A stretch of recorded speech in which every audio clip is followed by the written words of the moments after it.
Good evening. This is News Center 47.12 and a half, the Ivory Coast leading and only news center. I am anchorman Chris Cross, and tonight our major story is the fragile economy of this country.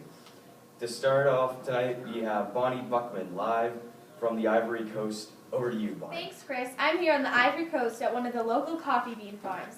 The global economic crisis of 2008 left Africa with an enormous amount of debt and an unstable economy.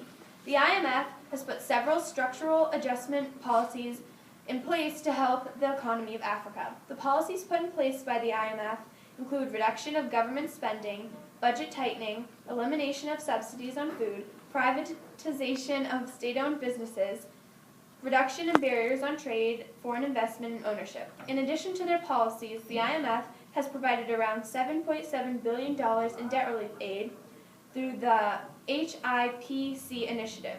Although the IMF has tried several different attempts to help the Ivory Coast, many question whether the efforts have done any good. Now I'm here with coffee bean farmer Babe Eback Ribs. Babe, tell us about your work. Well, I farm. I grow coffee and cocoa. They are the main exports. 55% of our agricultural exports are coffee and cocoa. I love coffee. How has Africa's debt affected you? Well, there's been increases in poverty, child labor increases, low health, bad living conditions, and many are unable to buy my delicious coffee and cocoa. It sucks in Africa. How do you personally feel about the IMF and their policies? Well, they recently gave us a 7.8 million grant, but most policies do not help us. They usually fund the commercial farmers. What policies do you think would benefit you as a farmer? Well, I think we need more grants. If they stopped funding those commercial farmers and gave us small farmers more grants, the economy would go up. Thank you for that insight, Mr. Eback Ribs. Now back to our anchorman, Chris Cross. Thank you for that, Bonnie. Now for the weather with Sunny Day. Sunny? Thanks, Chris. I'm Sunny Day, and this is the weather for the Ivory Coast. On Monday, temperatures are in the low 80s. Slow winds going north,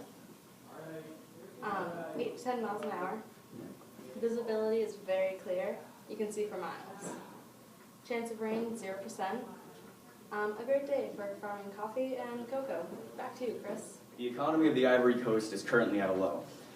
Large amounts of debt due to bad policies and politics have led to a weak economy. This country imports more than exports, which has increased our large amount of debt. Some of the imports of this country include food, oil, and fuel, along with capital equipment.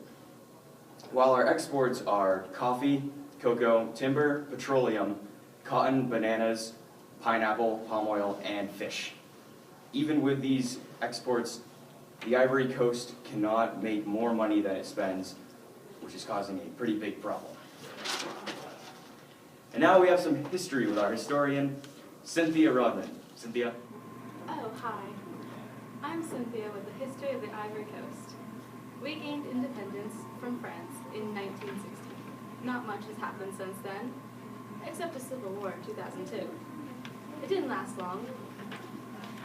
It ended the next year with a ceasefire that left our country divided, with rebels holding the north, the government in the south, and peacekeeping forces in the buffer zone between the two. Well, that's the extent of our history. Back to you, Chris. That's all we have for tonight. Thanks for watching, and stay classy, Africa. I love coffee. How has Africa's debt affected you? Well, increases in poverty, child labor increases. How has... Oh, are you finished with your answer? Low health. Bad living. It's so bad. I can't handle it.